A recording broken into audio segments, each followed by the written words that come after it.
he work on today? Ben, I've been working on a song because, God told me that I couldn't build a temple, and I've been working on trying to put a plan together for the temple, and just kind of a model of what it's supposed to look like, and it's been kind of hard, but I've been working on this, and, I'm really concerned as we look to the future and who's going to be the next king. Solomon's going to be the next king, and everything's going to happen, that what's going to happen with the country and how they need to stay focused on what God is doing. So I was thinking about the temple and putting the temple together, but as I was thinking about the temple, I was inspired to write a song, so I was working on that. Hey, Saul has killed his thousands, but David's killed his tens of thousands. That was kind of how about David slain, brought Goliath down. David's king, he deserved the crown. How about that? That's not exactly what I was going for. Something a little stronger, more focused. Stronger, he wants stronger. David. Goliath was a tall man, David a small man, but he stood up to him that day, put a rock in the face of that disgrace, chased all his people all over the place. He will rock you.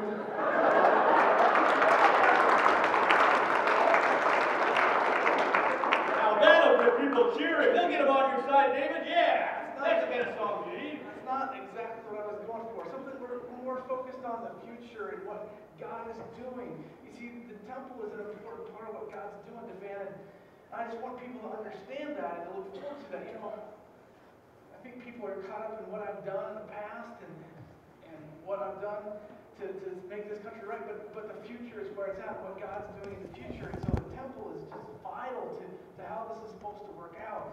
So I was considering the temple and how it was supposed to be laid out and what kind of resources Solomon's going to need to build it. And, it's going to take a lot of wood and lumber. But it's more than just building the temple. It's about what God's doing with the temple. You see, the temple is where God demonstrates his provision. He's providing for us. He gives the table of showbread. It's going to be set up over here, and we're going to put it up, walls and rooms, and it's good. So where's the room where we're going to put all the stuff for to remind us of the mighty men? We need a room for that. A room where we can have, look what I got here, David. This is the sword of Eleazar. You remember Eleazar? Yeah, he was the one that he fought so much with the sword and swinging it all around. They had to eventually have to peel his fingers off the sword. That's the kind of dedication that have. People need to remember that. People need to remember about Eleazar and the sword, David. I think you made your point. Yes. No, the focus is not on that. It's on what God is doing in the temple. You see, we have the table of showbread God's providing, but it's also the fact that we have the curtain. Hey, look at that. Yeah, see what that is? You know what those are? These are things that your people use every day. They're lentils. Lentils. Do you not remember Shammah, who stood in guard of that lentil field? That was symbolic. And Kate, I'm so concerned. People that are cooking with these every day, they don't remember the mighty men and all that has been done to make sure we can have this free country. We need to have a room like that, or a room with Benaiah's staff, or anything like that. You don't understand. The temple is about what God's doing. You see, we're separated from God. The veil is in place. We have to offer sacrifices on the altar because of our sin. And so we have God separated. The Ark of the Covenant and God's presence is separated from the people, and that needs to change. And we weren't able to accomplish that. Even all the mighty men weren't able to accomplish that. And I've got to write about the one who's coming, who will set things right. Oh, okay. Well, maybe if we can't have a room, how about this? Just a hallway. Okay, a hallway where we can put these things up that remind people of Benaiah and Eleazar and Shammah and all the others. And as they walk through there, they can see some of our famous people. We can, I don't know, call it the Hall of Fame or something like that. What you consider the Hall of Fame is my Hall of Shame. Oh, yes, you see, my hands are bloody. God did not let me build this temple because I've killed too many innocent people. I've shed blood, and we need to look forward to the future, I was not able to accomplish what this country really needs, the presence of God. And God. You think Solomon is going to accomplish this? He's never even lifted a sword. It's not about Solomon. This is about what God's doing in the future. This is about what God is going to accomplish with his people. And so, you don't really understand, Devar. It's not about the past. It's about the future. I'm ashamed of what I've only been able to accomplish. And God is going to do so many more great things. And the temple is about demonstrating to people that God is with his people and that he is going to provide for his people so that they can be in his presence forever. And I've got to write better. I've got to write more words about this. My Lord, I strongly believe that the sword is mightier than the quill.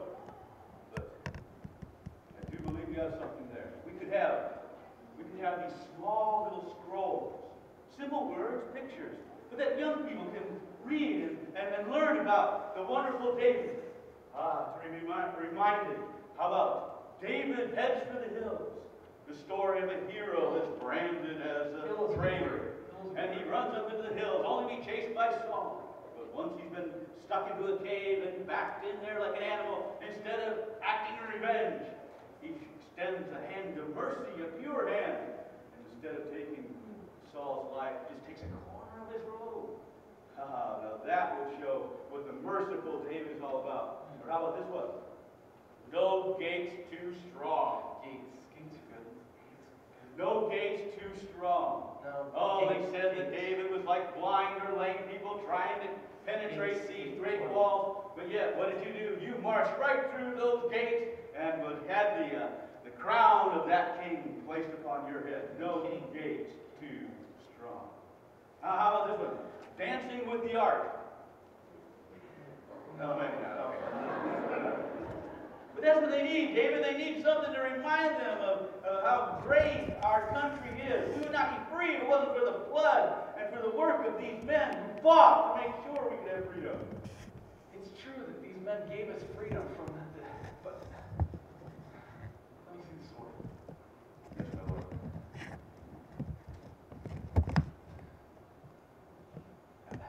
I can barely lift this sword anymore. And those old mighty men are getting old as well.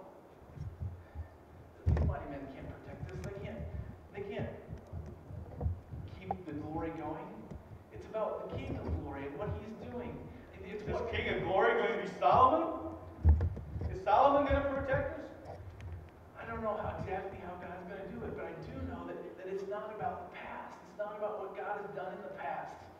It's about the future and what God is doing. You see, can you imagine a day when all our enemies are defeated? You know, right now our enemies pay taxes and tribute to keep us from killing them. And there's not peace. At any time they could revolt against us. And we have slaves in our country, and we have people who are fighting amongst themselves. We don't have true peace yet. There's no presence of God in our country yet. We need God to work and God to bless, and I was not able to accomplish that. I sinned and I did the wrong things, and I was not able to accomplish what God needed to accomplish. And so I'm looking forward to the one who can do that, to the one who can accomplish what he wants to accomplish.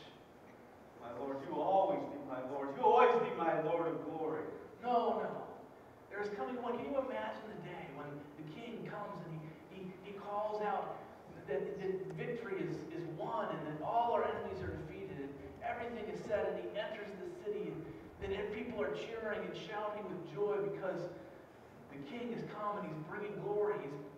He is the King of glory. He's going to give glory away because he's with us and he's giving us peace and love and freedom. Everything that our people desire, everything our people need is not in the past. And our people aren't going to be strong and united because of the past. It's because of the future, fan. What God is doing in the temple and through the temple, that is what is going to accomplish uniting and strengthening our people. And I must write about it. I must get this down so that people can understand who they're seeking, who they're looking for. Well, if you are not this King of glory, who is this King of glory? Good phrase. I mean, just a second. What do you mean, good phrase? I don't understand. David, what is going on? I fear that we will lose what we have here. Don't And worry. what is it you were writing? I don't understand. Let me read for you what I have so far. All right. It says, "The earth is the Lord's, and the fullness thereof, the world and those who dwell therein. For he has founded it upon the seas and established it upon the rivers." It's God's world. "Who shall ascend to the hill of the Lord? And who shall stand in his holy place?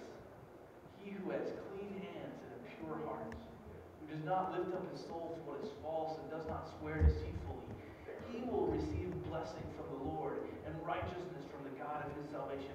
It's going to take someone who's perfect. "Such is the generation of those who seek him, who seek the face of the God of Jacob." Selah. See, we're seeking this one. And we need to remind our people to seek this one. And then, "Lift up your heads, O gates. Be lifted up, O ancient doors, and the King of glory may come in." I got your phrase in here. Who is this King of glory? "The Lord, strong and mighty. The Lord, mighty in battle. Lift up your heads, O gates. Lift them up, O ancient doors, and the King of glory may come in." Who is this King of glory? The Lord of hosts. He is the King of glory. Selah. You see, we're waiting for God to come and to deliver us. And it's going to be the one God blesses. He's going to be perfect. And it's going to be a glorious day when those gates are lifted up and everything comes to fruition. That's what the future we're looking for. That's what we need. So you think we'll sing that song? We will. You know what? You have some talent for melody. I got to help with it? You have some talent for melody, but I think we need some better melodies. Better melodies. Why don't you go get Solomon and we'll see what he can do? Okay, and I guess you're not going to be putting this in any kind of hall of... No. We're not All going to right, do I'll that. get this back. And, All right. Yeah, thanks. Thanks, Stefan. Let me work on this.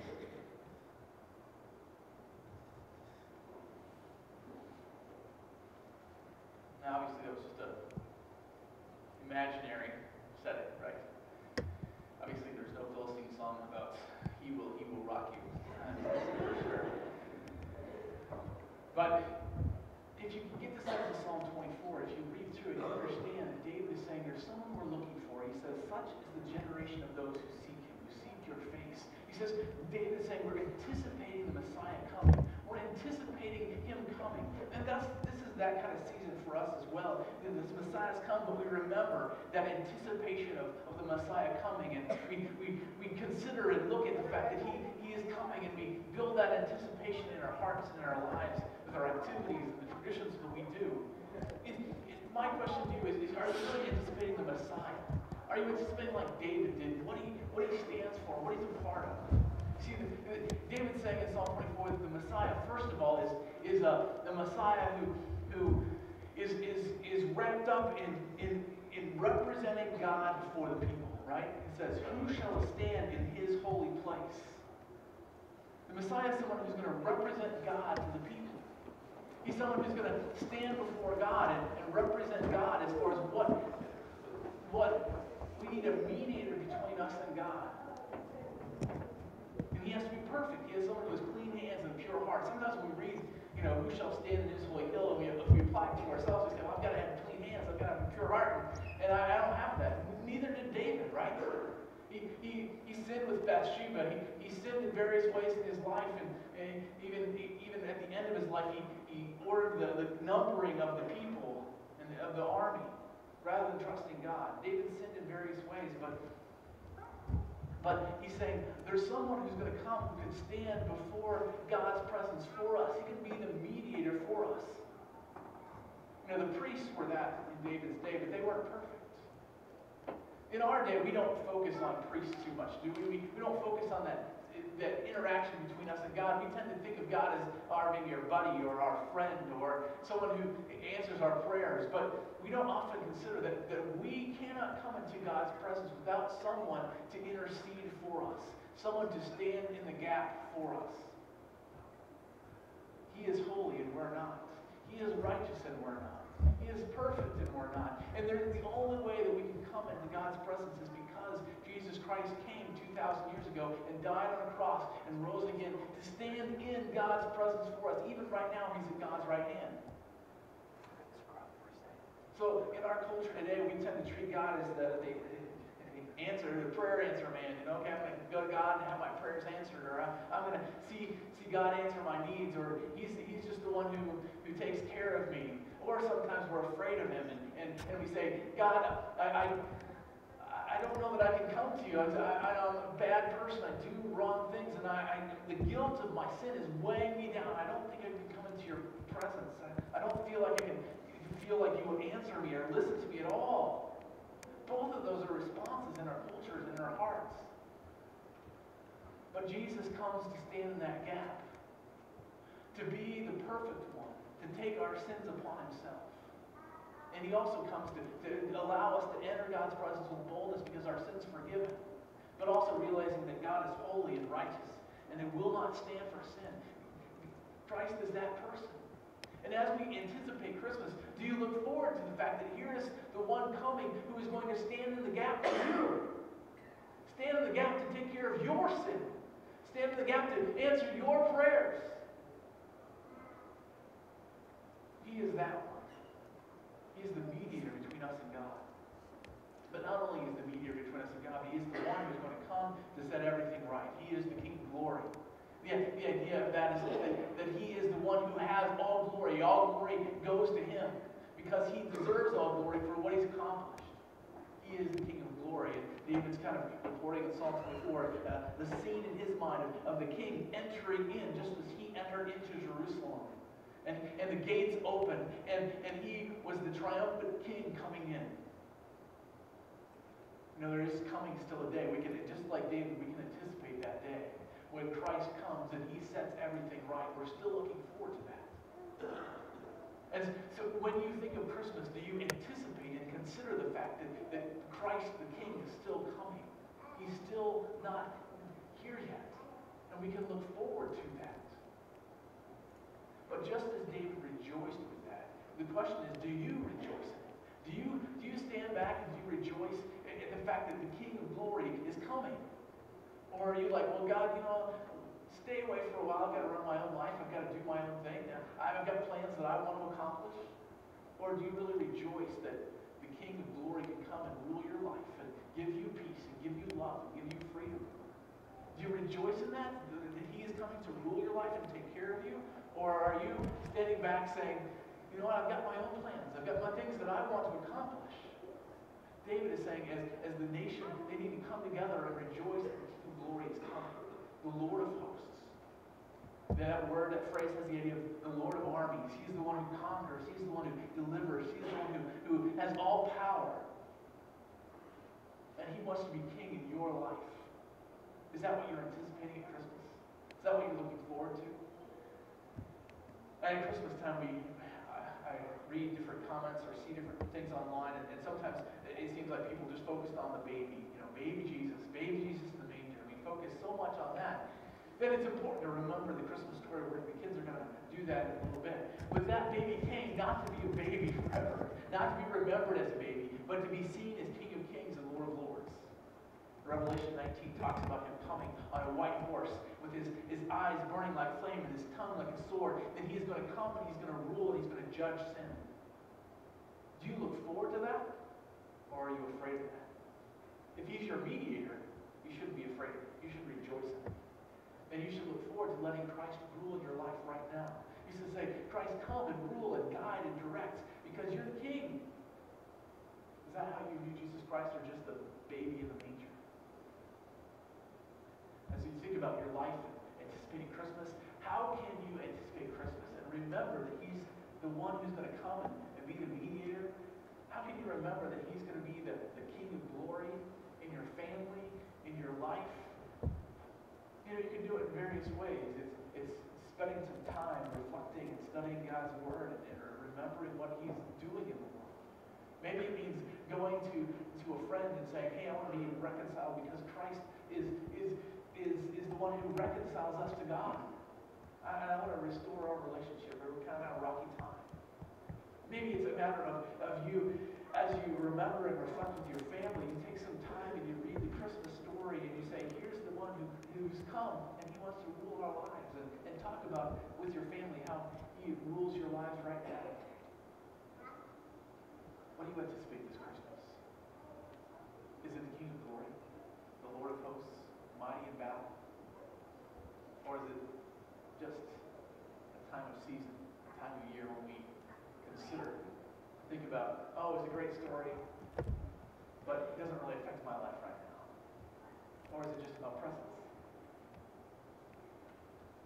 Christ is the gift that gives